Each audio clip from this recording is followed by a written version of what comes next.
Okay, this little video is for Karen, who was inquiring about ink today, and I mentioned my love of Tim Holtz and his products. So, first let me disclaim I am no Vanna White. I hope this turns out. You will not be seeing my face. It is 11:15 at night, and my kids are all finally in bed, so I can do this in peace and quiet. Well, actually, they went to bed a while ago, but I'm just now getting around to this. So, there will be no facial shots of me. You've seen enough of my mug this week anyway with all the pictures from CHA.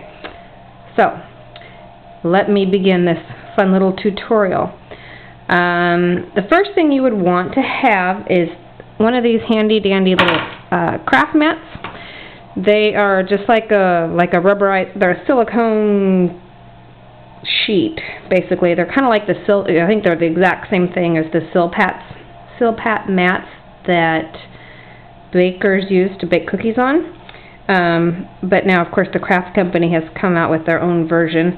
Mine, I believe, is by Die Cuts with a View. Has the cute little scalloped edge. But I know that Ranger also sells their own version of it. But anyhow, what that mat does is it allows you can just ink on the edges of your pages, and then the ink gets on that mat, and you can just wipe it all off. You can also use your paint on there, glue on there, glitter, everything just wipes right off of it. No problem. The other thing you need is this little wooden handled tool, and one end of it has a little Velcro piece, and then these little foam pads, which are part of the ink. See if I can get that in the camera. Ink and blending foam. And it comes with 10 in the package. I use one for each color of ink that I have, but that's what I do. So I'm going to go ahead and stick the blue side, the side that attaches to the Velcro, so I'm going to go ahead and put that onto my handy dandy blending tool. I just have, I think I have two of these. Tim, of course, has one handle for every color of ink. I just have a handle, and I just change the pads out. So I've used this one a teeny tiny bit, but not very much. It's still pretty uninked for the most part.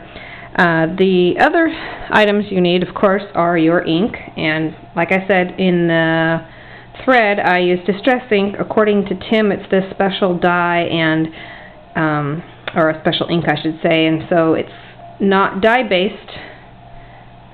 Well, I don't know what it is. I'm just rambling. But anyway, it dries faster than a pigment ink, but not as fast as a dye ink. It dries pretty quick, I have to say, but not right away. Gives you a little bit of time to manipulate with it if you'd like. So I'm using brush corduroy here on my fancy example.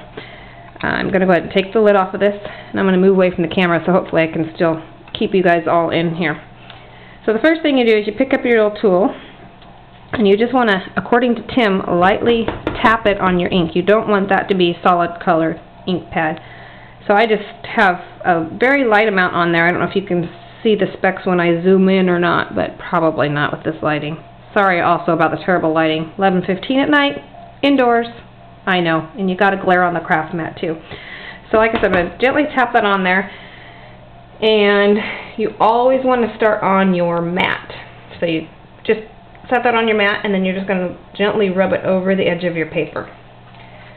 And go, go, go. Tap again, and you just keep doing that. Always start on the edge of your craft mat. And just in circular movement, go over the paper. Okay, I'm going to do this whole entire side, and then I'm going to pick this up and show you what it would look like if I just inked straight from the pad, so pad to paper, without using this little sponge and tool that are in my hand right now.